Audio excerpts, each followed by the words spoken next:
Shalom, shalom.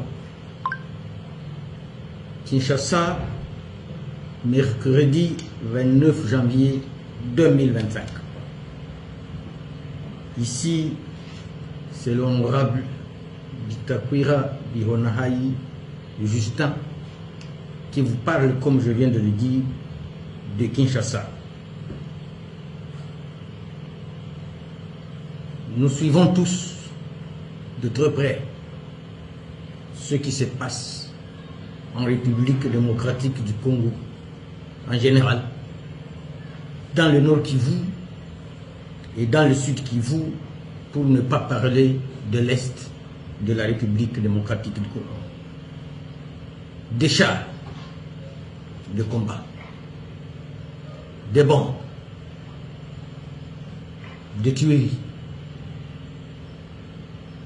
des massacres, des blessés dans les hôpitaux, occasionnés par le Rwanda de Paul Kagame, qui utilise des marionnettes congolaises pour occuper ou pour rendre esclave notre peuple dans cette partie de la République et certainement la République démocratique du Congo tout entière. À partir de Kinshasa, comme De Gaulle l'avait fait à partir de Londres, j'appelle tout notre peuple congolais à la solidarité nationale et à la compassion au peuple de l'Est, en général encore, et à ceux et celles de la ville de Goma en particulier. Je profite de l'occasion pour appeler à la résistance nationale, à la résistance populaire. Le cas de la ville de Goma n'est pas le premier. Kinshasa est tombé entre les mains de même Kagame en 1998 et il avait encore une fois coupé l'eau et le courant dans la capitale. Mais il avait quitté sous les pieds et il en sait quelque chose. Donc que personne ne vous intimide et vous dise que nous sommes et nous resterons sous occupation du Rwanda sur un seul mètre de notre territoire. Et ici j'appelle que maintenant il n'y a pas de place à la division. Nous tous, autour du président de la République, qu'on l'aime, qu'on ne l'aime pas, nous devons l'aider à corriger les erreurs du passé. L'ennemi, par sa ruse, l'a convaincu d'isoler militairement et politiquement toutes les couches sociales de l'Est qui constituent la résistance nationale et qui constituent la résistance populaire. À leur profit, au Nord Kivu, et voici ce qui nous arrive. On a donc perdu la bataille, on n'a pas perdu la guerre.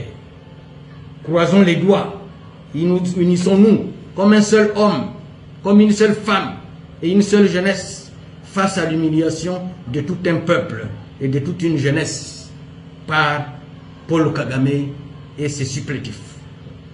Nous l'avons toujours dit et répété, l'objectif des multinationales et leurs pays respectifs est de transformer la sous-région des Grands Lacs en Moyen-Orient avec un Paul Kagame comme un Netanyahou qui veut aujourd'hui transformer Goma en Gaza. C'est inadmissible. Lèvons-nous et n'ayons peur de rien. Que ces chars, que ces bombes ne vous fassent pas peur. Il faut que les voix de ceux qui maîtrisent la question de la sous-région dans notre pays soient désormais entendues pour mettre fin à toutes ces humiliations à répétition.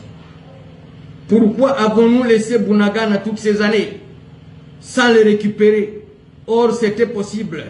Et on était, si on était unis et si on était compris. On ne peut boucher l'eau que par la source. Donc, tout part par la prise de Bunagana. Nous sommes à plus de 100 millions d'habitants. nous pouvons avoir une armée même de plus de 2 millions d'hommes, tous les résistants y compris. Qu'est-ce qui nous l'empêche?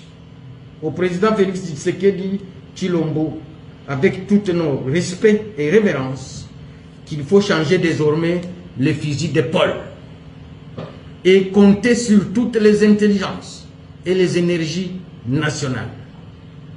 Ici, nous appelons tous au rendez-vous du salut de la nation, opposition, confession religieuse, société civile, fonctionnaires de l'État, majorité au pouvoir.